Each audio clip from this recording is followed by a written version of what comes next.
Welcome to another Midweek Devotional. Me again, and it's raining again. So we are inside this time. I'm not in the car today. I'm inside today, and a bit in the rain. I've been thinking, and I want to encourage you. The little homily again today, something that's going to help us, to encourage us. I hope. We thought last week about the famine of function, and I want to follow on from that idea. I want to help us kind of action some positive change with that, and how we can be useful in that and what that can look like for us. And so I think if we have a famine through function, then what could we be doing? What should we be thinking about? Who are we if we are not to be limited or worn out through function? And the thing that I want to encourage us with is to be people of presence, more specifically to be people familiar with the presence of God. And as I've been thinking about that, because we say things like this often, and we either have a go-to and that makes sense to us, or we feel a bit excluded and like, well, I don't know what that looks like or how that helps me. And so we disconnect from it, and then not much changes. So we need to be more familiar with when we say things like we need time in the presence of God. What does that mean? What does that look like? How does that help us?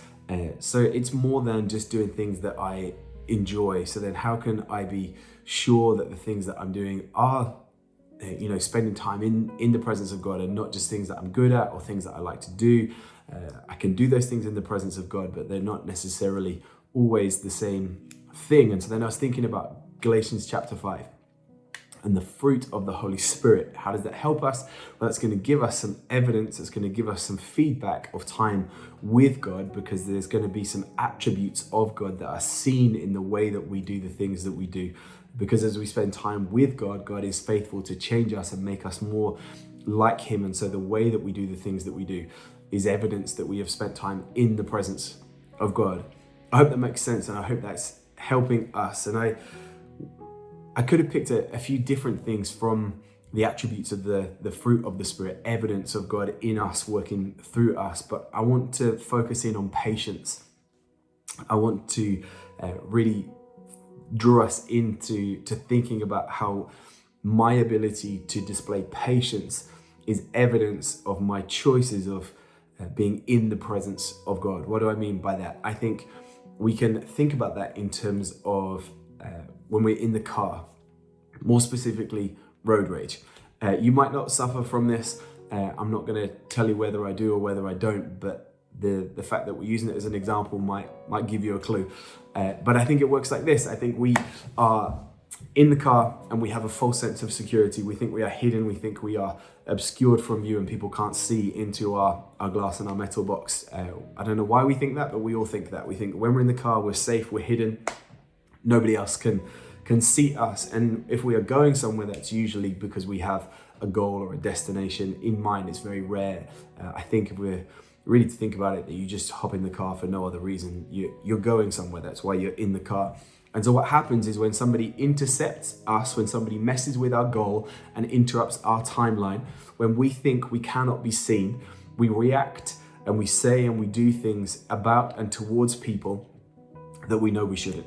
And from a position where we are upset or we are annoyed because our goal has been messed with in the timeline that we have allotted. And so from a false sense of security, we behave in a way that is not honoring to others created in God's image.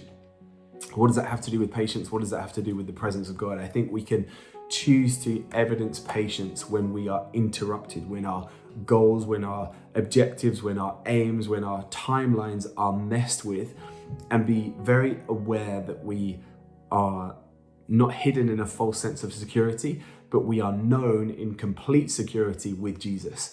And so that means that we are never left to fester on things in our own sense, in our own entitlement, in our own frustration, in our own distraction, in our own annoyance, in our own rage. But when we are with God, that we have the ability to develop habits as God develops ideas and ways and evidences His presence in us through patience. Patience will help us choose Jesus. That's different to tolerance. Tolerance over time will just cave in and will just accept that, well, when I drive, I get angry. When people cut me off, it's annoying and I have a right to be annoyed. Patience will develop in us the ability to choose Jesus when our projects, our goals, and our timelines are messed with, and remind us that we cannot create these environments, this false sense of security where I'm not seen and so my behavior doesn't matter. We know that we are forever in the presence of God. We are forever with God. So the things that I choose to do are very important. And so patience and God developing patience in us, God develops patience in us by us choosing to be in the presence of God, is evidence that I can choose Jesus in those moments, in those times. How do I do that? It's got to be practical. It's got to help us. I would encourage you to read Galatians chapter 5. And if you are really king or queen of the busy and important, then Galatians 5:22 is specifically what's going to be helpful. But if you can find time, fight for time to read all of Galatians chapter 5, then I would encourage you to do that.